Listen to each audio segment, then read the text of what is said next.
Hey guys, welcome back to another DIY. So today I want to share a hair rinse that I have been loving. Whether you suffer from things like dandruff, hair loss, or if you're looking for something that will make your hair grow and leave it shiny and healthy, I think everybody can benefit from this hair rinse. It's super affordable and really easy to make. So let's get right into the recipe. The first ingredient we'll be using is rosemary. Rosemary has been used for centuries for many hair concerns. It stimulates blood circulation in the scalp, which promotes hair growth. It's a really great treatment for dandruff, it relieves dry, itchy scalps, and it also leaves the hair really soft and shiny. The next ingredient is apple cider vinegar. And I know this doesn't smell the best, but I think once you learn the benefits, you can kind of look past the smell of it.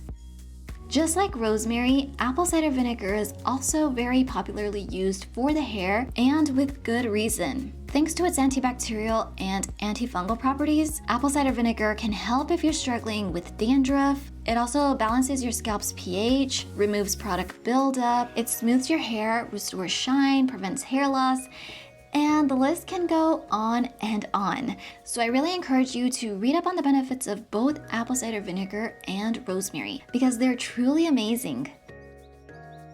So the first thing you want to do is boil 2 to 3 cups of water. Depending on your hair length, you'll need more or less. Once it starts boiling, remove it from the heat and add a handful of rosemary. I'm actually going to be using some that I just started growing, but you can also find this in the produce section of pretty much any grocery store. And you want to let this steep for approximately 30 minutes. And this actually doubles up as aromatherapy because this smells amazing. It's very relaxing. So after the 30 minutes, strain the rosemary and pour the liquid into either a glass bottle or a squirt bottle if you have one on hand. I'll put a link to the one I use in the description box. And depending on your hair type, you'll want to add 1 to 4 tablespoons of apple cider vinegar. If you have dry hair, you'll want to use less, and if you have oily hair, you can use more. Now just move it around a bit so everything combines. And now it's ready to use.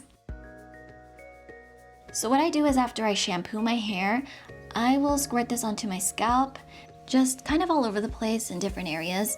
But if you have specific places where you have dandruff or any other scalp problems, you can focus on those spots. And then I massage this in for a couple of minutes. Remember that massaging also helps stimulate the scalp and it promotes hair growth. So after I've massaged it in, I open up the bottle and pour the rest all over my hair. And I tilt my head back a little bit so that way I don't get any of it in my eyes because that would burn. And at this point you can either rinse your hair or leave it in if you want to keep the conditioning benefits of the hair rinse. And the smell of the apple cider vinegar does go away once the hair dries.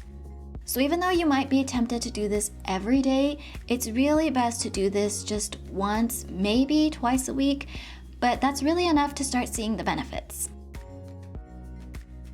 So I hope you guys give this recipe a try. It's really affordable and super easy to make. I think you're really gonna like it. And if you have any hair rinse recipes, be sure to share them in the comments section below so we can all try them out. Also, don't forget to give this video a thumbs up and subscribe if you want to see more videos like this in the future. Thank you guys so much for watching, and I will see you all next time. Bye!